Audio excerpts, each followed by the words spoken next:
Hello guys, welcome back to another video. ఈ రోజు మా రిలేటివ్స్ కి హెల్త్ బాగలేకపోతే నెల్లూరు హాస్పిటల్ కి అయితే వచ్చాం. ఇంక డాక్టర్ వచ్చేసరికి లేట్ అయ్యేలా ఉందని నేను మా తమ్ముడైతే అలా బయటికి తిరగడానికి వెళ్తున్నాం. ఎండ అయితే ఒక పక్క వాయిస్తుంది. మాకెక్కడికి వెళ్ళాలి ఏం అర్థం కాక అలా తిరుగుతూ ఉంటే అప్పుడే ఒక విషయం అయితే గుర్తొచ్చింది. రీసెంట్ గా మన నెల్లూరులో యాక్టర్ అనసూయ గారు ఒక షాపింగ్ మాల్ అయితే ఓపెన్ చేశారు.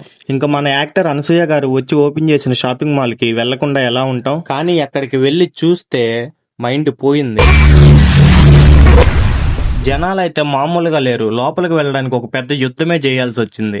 ఎలాగనో ఒకలాగా మెల్లగా లోపలికి అయితే వెళ్ళిపోయా. లోపలికి వెళ్ళిన తర్వాత నేను ఒకటి రిలీజ్ అయ్యా. ఇందాక చేసింది యుద్ధం కాదు, యుద్ధానికి ముందు చేసే ఆయుధ పూజ అని అర్థమైంది. ఇంకా అసలైన యుద్ధం ఇప్పుడు స్టార్ట్ అయింది. ఇక్కడ నేను సర్వైవ్ అవ్వడమే పెద్ద యుద్ధం. ఇక్కడ డ్రెస్సెస్ తక్కువ రేటుకు వస్తున్నాయనో లేకపోతే అనసూయ గారు వచ్చారనో తెలియదు గానీ నెల్లూరు మొత్తం ఇక్కడే ఉంది. ఇంక ఈ లేడీస్ క్లాతింగ్ ఇవన్నీ మనకి ఎందుకని నేను మా తమ్ముడు మెన్స్ క్లాతింగ్ ఫ్లోర్ కి అయితే వెళ్ళి మెన్స్ క్లాతింగ్ దగ్గర కూడా ఏ మాత్రం తగ్గేదే లేదన్నట్టు ఫుల్ గా జనాలు అయితే ఉన్నారు. ఇంకా వీడు మా తమ్ముడు చూడండి ఏదో కొనే మాదిరి షర్ట్స్ అన్ని ఓపెన్ చేసి ప్రైస్ ట్యాగులు చూస్తున్నాడు. వీడి గారి చేతిలో ₹1 లేదు గానీ వీడు చూసే ప్రతి ఐటమ్ ప్రైస్ ట్యాగ్ మీద 2000 పైనే ఉంది అమౌంట్. వీడు చేసే ఓవర్ యాక్షన్ కి ఏమనాలో నాకైతే ఏం అర్థం కాల.